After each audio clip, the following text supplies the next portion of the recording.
அடுத்த நாள் காலையில அத்தை பொண்ணு டீ கடைக்கு வரா. மாமன் பையனை பார்த்தோன்னே ரொம்பவே சந்தோஷப்படுறா. டீ கடையில பேப்பர் வாங்க வந்திருக்காங்க. பேப்பரும் வாங்கியாச்சு, மாமன் பையனும் பார்த்தாச்சு. மழை ஸ்கூலுக்கு டைம் ஆச்சு வான்னு சொல்ல, இன்னைக்கு என்ன பரீட்சை? சயின்ஸ். நல்லா படிக்கணும். ஏதாவது டவுட்னா என்கிட்ட வா, நான் சொல்லி தரேன். இவரு பெரிய எம்ஏ எம்ஃபில் படிச்சிருக்காரு. ஏழாங்கல் ஸ்பெயில் தானடா. இதை பார்த்துட்டு சிரிக்க ஆரம்பிச்சிட்டாவா. ஸ்மைல் கியூட்டா தான் இருக்கு. உன்னை கூட்டு வருவதில் நான் தனியாவே வந்திருக்கலாம்டா. நாங்கெல்லாம் நல்லா தான் படிப்போம். நேத்து காலையில் என்ன பார்த்தாங்க, இங்க வந்து இன்னைக்கு பேச வந்துட்டாங்க. ரொம்ப தான் அக்கறை அத்தை பொண்ணு மேல. ஏய், சும்மா இல்லாம நேத்து உன்னை பார்த்துட்டு வந்துட்டேன். நைட்டு ஃபுல்லா தூக்கமே இல்ல.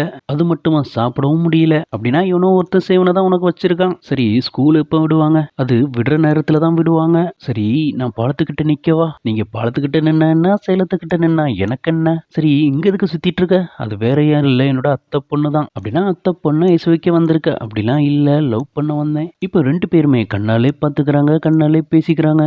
இந்த கதை உங்களுக்கு பிடிச்சிருந்தா லைக் பண்ணுங்க. மீதி கதை பார்ட் 3 இருக்கு.